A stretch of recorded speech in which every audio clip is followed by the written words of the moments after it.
You know who it is, the horror flick digger did, Super 6 Big Mitch. And I'm kicking in doors with 03 O's. And I'm bringing 28 101s because we Vegas sons, it's the Chronicles. And you in the Meadowlands. Yeah, you in the Meadows, man. And you already know what made me. 530. What that mean? Oh, that boy's a desert, baby. Hubba dub scrub, 22-inch gold Dana Danes, and Big Bolo Yang. Yeah, I can never sit on my claims, man. Nah, welcome to Vegas Chronicles with the host, Mr. Super Six Digger, Ditch Big Mitch. And today, like any other day, y'all know what we do. Come on now, man. We kick actual factuals with no additives and no preservatives. Just raw and uncut like what? Like summer sausages and crackers. You already know. Shout out to everybody that's been supporting me, man. Shout out to everybody that's been rocking with my platform, man. You know, we building this thing brick by brick, nothing lavish, just raw and uncut, like summer sausages and crackers. You know, and we gonna keep pushing this thing, man, until we get to the finish line. You know, some people they got 100,000 subscribers. You know, and it is what it is. But you know, I believe in the tortoise and the hare syndrome. It's not how fast you get there. It's about getting there. You see? So as long as you get there, that's all that matters. Now, let's jump right off into it. Y'all know I correspond with my audience, and somebody wanted me to talk about my father. I'm gonna do a video about my father in the future, but to just do one right now, that's sentimental to me because it's so much stuff. You know, it'll be emotional for me to do it right now. But I'll bring you a video at someone's request about my father in the future. Someone wanted me to talk about Henderson, the East Side.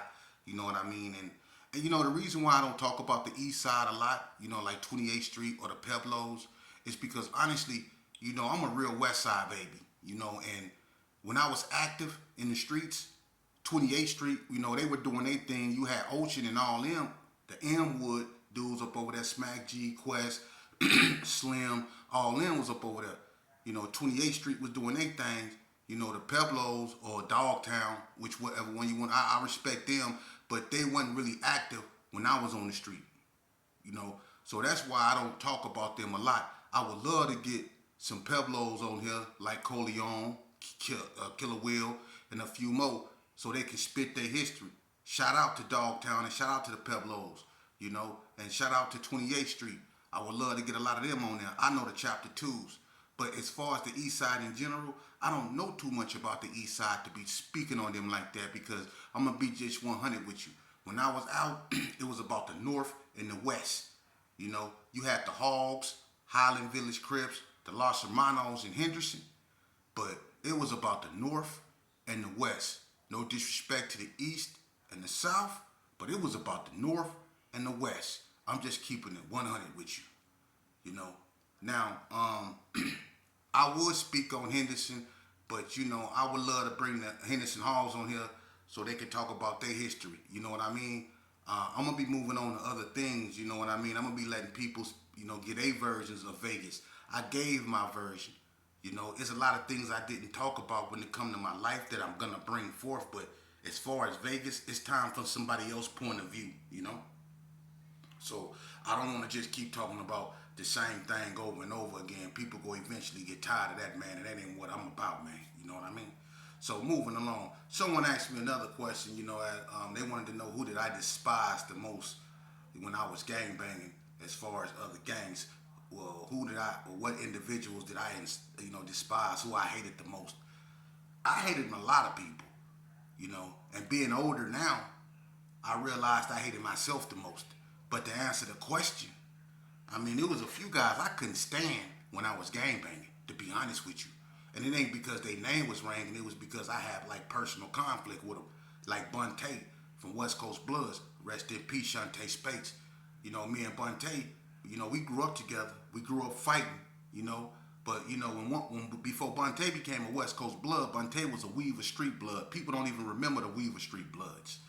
You know, but Bun Tate he started off as a Weaver Street Blood. You know, and me and Bun Tate had a shootout right there by Doolittle Street. You know what I mean? And he was an arch nemesis, you know, as I was growing up. I couldn't stand Bun Tate, you know, growing up.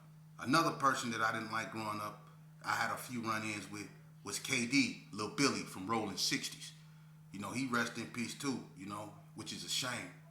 You know, but me and KD, we had a couple run-ins, you know, one in Carry Arms in particular. That's the one I'm going to remember the most. And that's when we went in there trying to bulldog in a party, you know, me, Crazy Cuban, and a few more Gersons. And we ran into Shima from Rolling 60s. And, you know, we kind of jumped on Shima and roughed him up a little bit. And he left and went and got the 60s. And they came up in there. And let's just say it didn't go too well for us, you know what I mean? And KD was always the type of person that when he seen me, for some reason, he didn't like me, you know, I guess because I was with Bread, but he used to build my helmet, you know, so me and him used to get into it a lot, me and Lil Billy. Another person I couldn't stand, the person that I probably hated the most in the game at one point, I'm not going to lie to you, you know, I didn't like a lot of people, I didn't, but one name that stick out the most, that I can just get right to it, I'm going to be honest with you, it was this cat, man, and I went to a bit more opportunity with him. I always heard about him. And from the jump, me and him just didn't get along. And that was Gunsmoke from Northtown Gangster. I couldn't stand Gunsmoke, you know. And one thing I guess I can say about Gunsmoke is the reason why I probably couldn't stand him, because when it comes to, like, I guess you could say putting in work or that mindset in the streets that, you know, I'm of this and I'm of that, he had the same type of mentality. And when you meet another version of yourself, you know, that don't bar nothing, you know, that don't bar you, that ain't scared, none of that, man, that you know, take phase, it's gonna be conflict, you know. And me and him, you know, we always, you know, we never really got into it physically as we were growing up. We didn't like each other, but I always was cool with K-Dog, Kareem. So that's what kept me and Gunsmoke probably from being at each other's throat as we was growing up. Because they actually called me slipping in Wrigley Estates. I went over there one day with Ghetto, you know, and me and Hoodie went over there one day, and I guess, you know, Hoodie used to stay over there or whatever, but I'm not knowing none of this. You know, I go up over there, and, you know, K-Dog didn't straight up catch me slipping, you know what I mean? And if it wasn't for K-Dog, they probably would have did something to me, because Gunsmoke wasn't feeling me being up over there. You could just see it on his face, you know? But K-Dog, you know, that was my partner. He never switched up on me. You know, and that's why I love that brother to this day. But me and Gunsmoke just couldn't see eye to eye. And, you know, it really came to a head, you know, as time went on. He heard about me putting in work in the streets. I heard about him putting in work in the streets. We might have crossed paths a few times, bumped heads, bust on each other without not knowing it, you know. But it came to the head in the county jail. I was in there, you know, for, you know, my situation with the Donna Streets.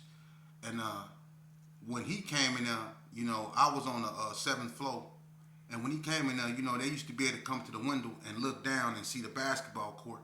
And we was on the basketball court. When I looked up and I seen him, I thought he was from Donna. You know, he had these like plaques in his head, and I thought he was from Donna Street. So when I looked at him, I instantly threw up, you know, disrespectful gang signs, and he threw up something, you know. And so I threw whatever he, you know, and shot it down. So we was banging, you know, on each other. So we basically got to threatening each other, woo, woo, woo, woo, right? So one day, they called me to go to court, you know, and, you know, I was fighting a hot one. So I kept going back and forth to court. They'll find some more evidence. They'll bring me in front of the judge, and woo, woo, woo, right? So they got me shackled. This when they used to hold us in the old county, when we used to go in the ground and all that old stuff to court and all that. And we used to be in them white bars. That's the old county. But I ended up running into him. He in shackles, too.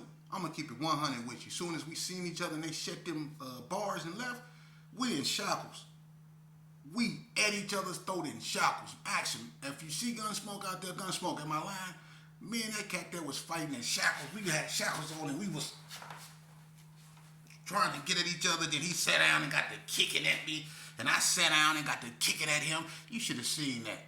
But that's just how much animosity that me and him had toward each other. That was one of the hardest fights I ever had, and we was in shackles. We was trying to get to each other. We was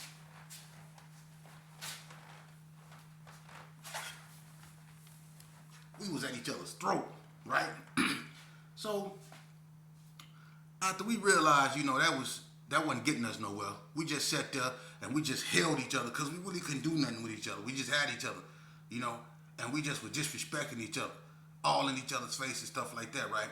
Police come, separate us. I go where I go, he go where he go. Well, they take us, when I get through going to court, they put me in a room. It's really a dress out room for people that's going to trial. That's where they change clothes, put on street clothes, go to trial. They put me in that room, right? So I'm sitting there, and I'm talking to this older cat that knew my father. Next thing you know, the door opened up. Here come Gunsmoke. They didn't let him in there. It's like they was planning this. Now we don't got on handcuffs now. We both like, we ain't got on nothing. So when he come up in there and they shut the door, as soon as we see each other, we like pits. We at it. Bam, bam, listen, I grabbed him, slammed him up against the wall. He grabbed me, slammed me up against the wall. We was up in there making noise, boy. We was in there fighting hard, boy. We was up in there fighting hard. Man, Gunsmoke tore that room up. And then I guess the police that was in the dress-out room heard it because we was up in there tearing it up, man. And the police opened the thing up, and I couldn't catch no case right there and there because I was fighting a hot one. And the last thing I needed was to be involved in something violent and get caught. So when the police opened the thing up, I basically, we told them we was playing. We breathing hard. Oh, yeah, we playing. The police looking like, well, knock it off, right? But we breathing hard, and they shut the thing, right? And we looking at each other. You know what I mean? And I'm tired, he tired, but I'm going to tell you something that happened at that moment.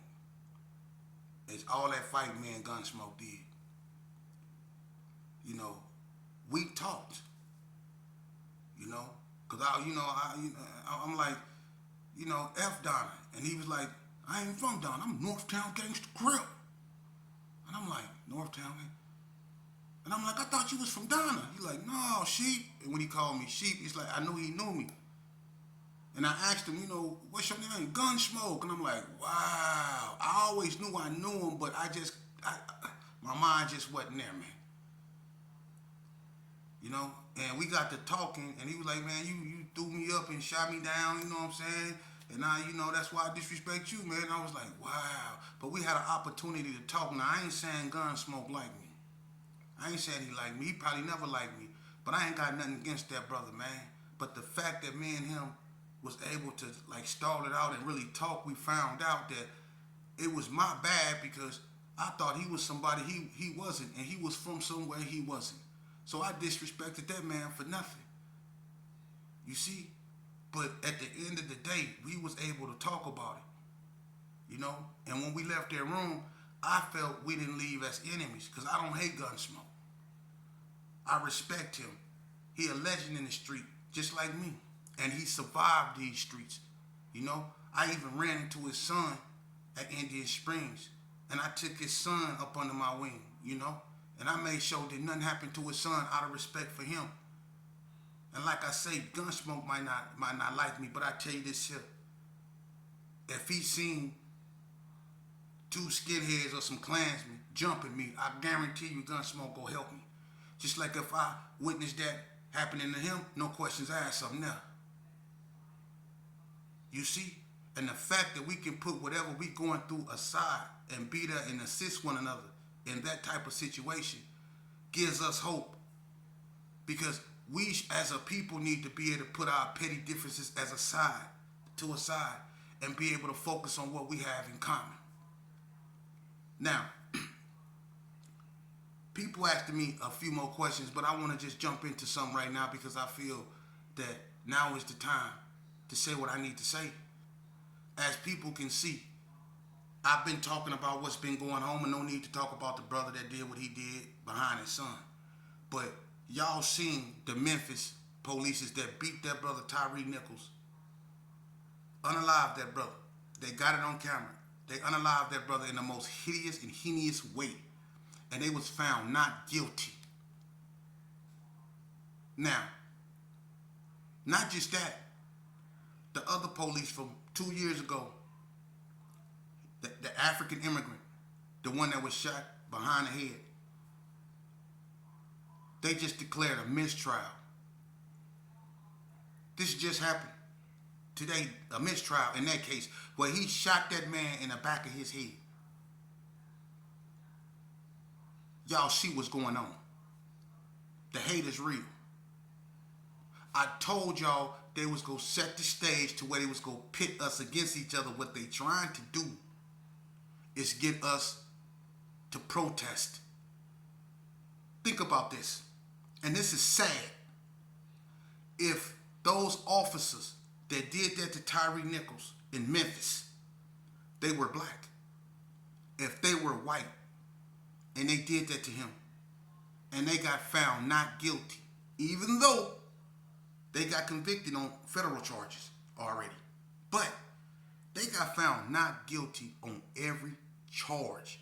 If they were white, I promise you, we'll be out there in them streets. But the fact that there were 3 black officers that unlived a black man, ain't nobody doing nothing. Why? Because subconsciously, I believe, and it's just my opinion, I'm an imperfect creature, so I could be wrong. But it's my opinion that we have become so complacent subconsciously with doing something to each other, unaliving one another. We have become, I don't want to say okay with that, but mentally we have been programmed to accept that as a social norm. Blacks unaliving blacks.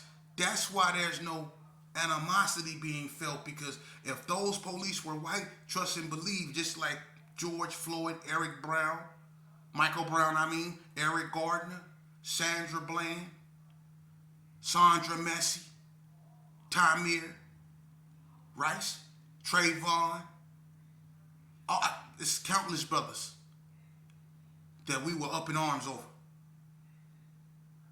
But what about this? This is just as bad, but it's business as usual. You see what I mean? And this is sad because it's they blatantly showing that they doing it, and we don't get it. This is why I say, what is wrong with my people, man? We get up here and we argue and we be so emotional about the most senseless and foolish stuff, man. We up here worrying about what Southsiders think about us, man. Since when have we really cared about what a Southsider thought about us, man? It's about what we think about us. We keep sitting up here trying to defend our culture, which we feel is up under attack. But man, listen, bruh. We need to put that to the side, because what's being attacked right now is your very existence. Those 2 twins, those little black boys they found unalived on that mountain, man. How many? And then, look, bruh, all these brothers they've been finding, these truckers that been coming up missing that they've been finding unalived, man. And we not sitting here paying attention. We so caught up in all others, they keep our mind over here and over there, because they know how to program me. They know how to make you celebrate your own, imperfection. They know how to make you celebrate your own stigmatism. That's why we call ourselves the N-word. That's why we call ourselves gangsters. We glorify demeanment. That's weird. We glorify everything but God. That's crazy, man. That's weird. I'm serious. That's weird. We won't come together. We won't raise up. We allow our women, our mothers, our sisters, our children to be kidnapped. We allow our children to be brutalized. We allow our women to be knocked out in the streets, man, attacked, beat down like dogs, and we don't do nothing. We not up in arms over nothing, man. That's we have lost the will and the wanting to even move forward, man. We want to put the blame on people. We want people to feel sorry for us just so they can give us a paycheck. We don't want to toil the soil and get out there and put boots on the ground like our ancestors did. What happened to us, man? We can't even talk to our own kids. We scared of them. We don't recognize God because we bring that foolishness in his house. We don't recognize we that disconnected from God, the very entity that liberated us. Because at one point in time over here in the United States of America, all we had was us and God.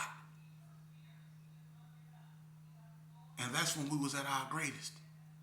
When it was just us and God. Our people were suffering. Suffering like you wouldn't even believe, bruh.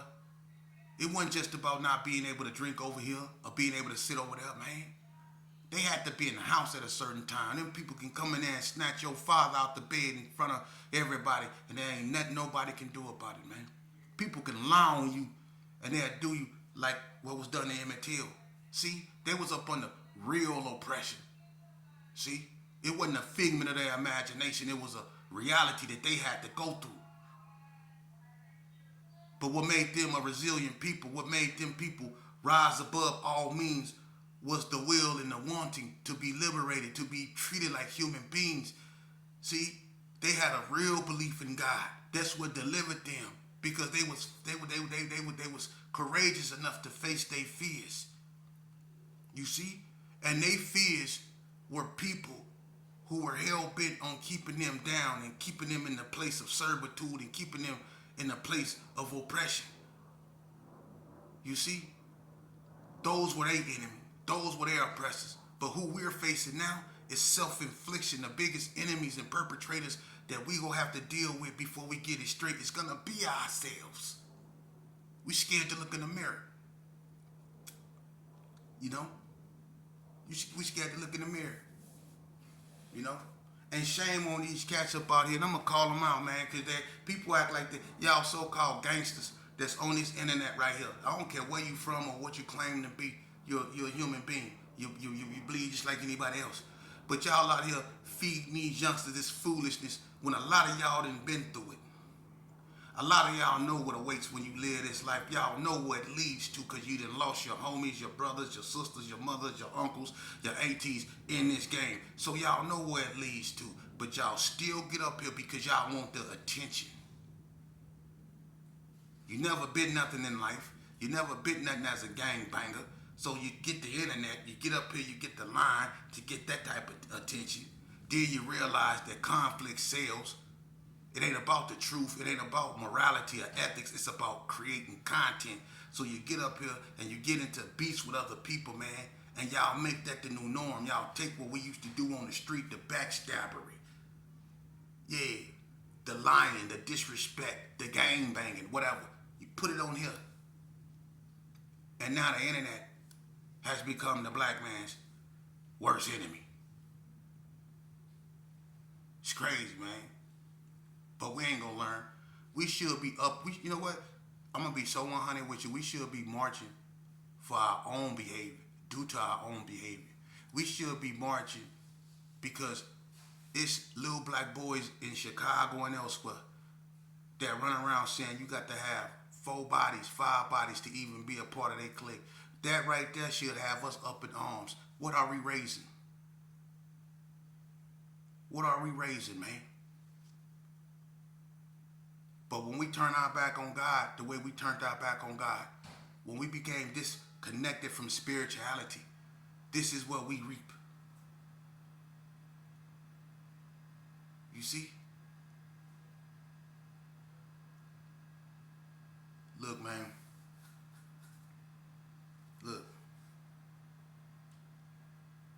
One thing, you know, one thing about my mentor, Bread, one thing about him, he taught me, man, is he always read that Bible to me. And that's why me and him had that bond, because I was one of his little brodies that would listen. He the one taught me to read and dissect that Bible.